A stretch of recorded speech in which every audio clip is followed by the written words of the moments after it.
Échale, chamacos. Hola, ¿cómo estás? Muy buenos días. 9:18, a esta hora da inicio el show de la papaya. Desde la cabina de Exa FM en Quito, Ecuador, te saludamos muy atentamente. Hay una discusión hoy mismo que seguramente se va a profundizar y que tiene que ver con la propuesta que haría el presidente de la República en campaña sobre la posibilidad de una asamblea constituyente. Entiendo que un pronunciamiento oficial, más allá de los avances que ha dado el ministro de Gobierno sobre que ese sigue siendo un objetivo de gobierno, no ha existido, pero pronto existirá, en el sentido de aclarar cuál es el camino que va a tomar el Ecuador en la búsqueda de modificar, digo yo, sobre todo su estructura, la del Estado, para intentar darle un nuevo orden y rumbo al país. Hay especialistas, hay juristas que ya están marcando cuáles podrían ser los riesgos de ese escenario y plantean alternativas. Y entiendo que es la discusión más sana que podríamos tener en el país a estas alturas. Sin embargo, creo que a nosotros los ciudadanos lo que nos corresponde es tener muy claro, lo más claro posible, el por qué es indispensable, no necesario, indispensable el modificar la Constitución. Básicamente, ejemplos recientes nos grafican bastante bien el problema, o uno o varios de los problemas centrales que tiene el país. Caso Ligados.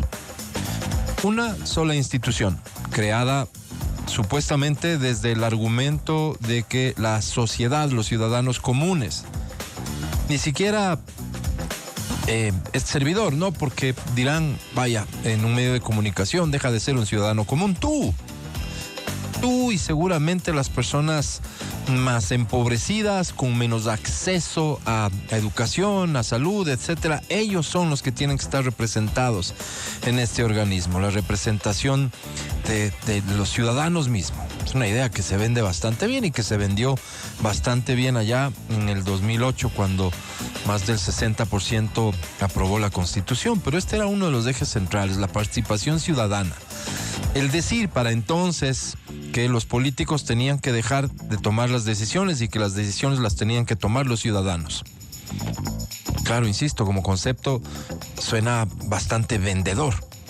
En representación de los ciudadanos eligieron a otros ciudadanos que tenían claros vínculos políticos y que eso no ha cambiado, salvo el paréntesis institucional del Consejo de Participación Ciudadana cuando el doctor Julio César Trujillo estuvo al frente. Básicamente hemos pasado a depender de la voluntad de personas que han tenido intereses, claros intereses y claras vinculaciones.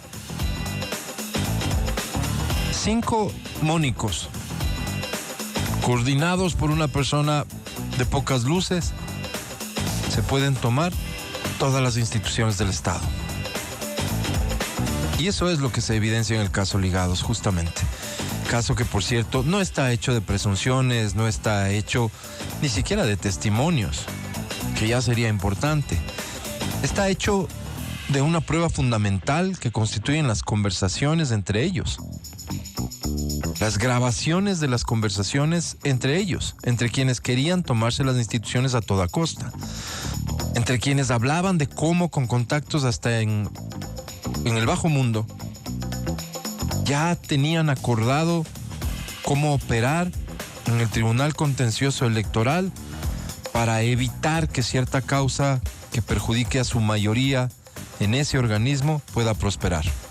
Hasta en el bajo mundo, dicho por el coordinador de los mónicos.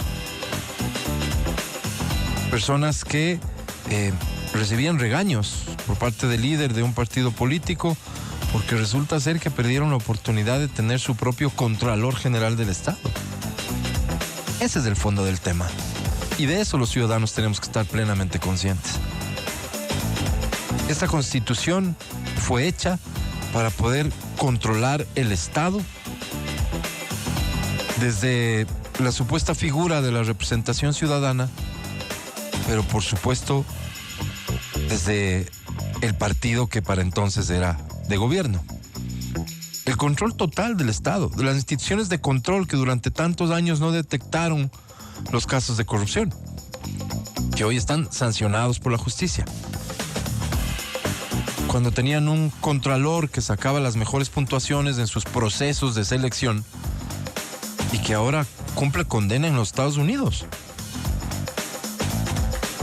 No se trata solamente de derrotarlos en las urnas, se trata de echar abajo esta estructura que va a constituir y va a seguir siendo una amenaza para el país, pero también una de las principales limitantes que tiene el país para virar la página y seguir adelante. Entre los caminos que se proponen hay unos que parecen en efecto más expeditos, que representan un menor riesgo desde lo político y con lo cual se podrían hacer ciertos cambios que podrían considerarse fundamentales, pero que de ninguna manera son todos los que se necesitan. Y veo a muchos preocupados por el tiempo que esto podría tomar, me refiero al escenario de la Asamblea Constituyente, y muchos muy preocupados porque además el riesgo siempre estará de que después de un proceso largo de un año y medio, al final los ciudadanos, cuando tengan que volver por tercera vez sería a las urnas a aprobar el texto constitucional que se apruebe, pudieran rechazarlo, pero por supuesto es la esencia misma de la democracia. Pero ¿qué necesita el país? ¿Hasta dónde tienen que profundizar los cambios?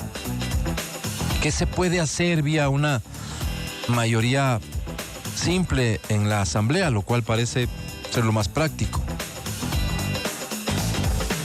Si este mapa lo tenemos claro los ecuatorianos, y por eso saludo yo y saludaba inicialmente la discusión que ahora se está generando, aunque no ha llegado al punto de a todos presentarnos una película lo suficientemente clara.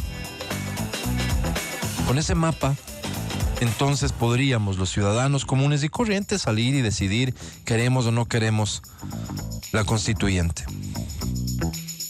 Pero de entrada, plantear temores y miedos porque la democracia se pronuncie, me parece que es un error. Además, coyuntura como la presente difícilmente vamos a tener. Y ahí sí me refiero al tema justamente electoral. El presidente de la República acaba de oficializarse su victoria con el 100% de los votos contados, con más de 11 puntos porcentuales por encima de Luisa González, la representante del correísmo, quienes se presume serían los interesados en oponerse a un cambio de constitución. No serían los únicos, claro que no, pero serían los que principalmente se opongan. En una situación ciertamente compleja, en medio de incertidumbre, el presidente acaba de imponerse de esa manera electoralmente, con esa contundencia. Mejor escenario que este, imposible. Y que todo va a depender de cómo continúe en las semanas y los meses el desempeño del gobierno, por supuesto. Y que eso tenga que ver con la decisión que se tome al final, seguramente sí. Pero de entrada asustarnos y de entrada comenzar a hablar de que los riesgos son tales y cuales y que no merecen la pena, creo yo que ese análisis o esa conclusión será válida siempre y cuando tengamos claro el escenario y tengamos claro el mapa. Y los ciudadanos, nosotros, tengamos en claro en dónde están los problemas de este país. Pero entre muchos otros problemas, las instituciones representan una limitante para este país y representan un riesgo permanente y constante de que nuevamente 5 personas puedan tomarse un organismo como ahora mismo se sigue discutiendo y se sigue alertando y advirtiendo de que el Consejo de Participación Ciudadana y Control Social pudiera volver a control del correísmo, pese a todo lo que hemos visto, pese a toda la evidencia de los audios de la Liga Azul. Y una vez más tengan en su control el concurso de contralor, de fiscal. Ese es el riesgo real. Y no es la única institución que constituye un riesgo así. En el manejo de la justicia, otro caso que tiene que graficarnos perfectamente, Metástasis. ¿Cómo es que el crimen organizado puede penetrar en la estructura mismo del manejo de la justicia? Porque aparentemente en este país es más importante estar al frente del Consejo de la Judicatura que ser el principal juez del país. Instituciones que fueron creadas para tener un control administrativo sobre los órganos de control. para ponerlos a su gusto, para hacer lo que quieran, para sancionar como quieran, para tenerlos amenazados, para elegir a quienes reemplazan a los amenazados. Hay que arrebatarle el control del Estado a quien creó toda esta estructura del Estado y que por supuesto aún tiene bajo su control importantes instancias. Esperemos con algo de calma cuál es la propuesta que nace desde el gobierno para estas importantísimas, indispensables reformas. Insisto, probablemente nunca un mejor momento como este, político y electoralmente hablando, para ser lo más ambiciosos que podamos ser en cuanto a modificar la estructura del Estado para bien. Poner a gente decente a redactar una constitución. Poner a gente capacitada a redactar una constitución. Todas esas serían facultades que tendría el gobierno para que nosotros en las urnas lo aprobemos. Está muy bien la discusión, sin embargo, los escenarios que en efecto son de riesgo no deberían ser los que primen ahora mismo. No perdamos de vista los riesgos, pero analicemos que probablemente hay que asumirlos si queremos cambios de fondo.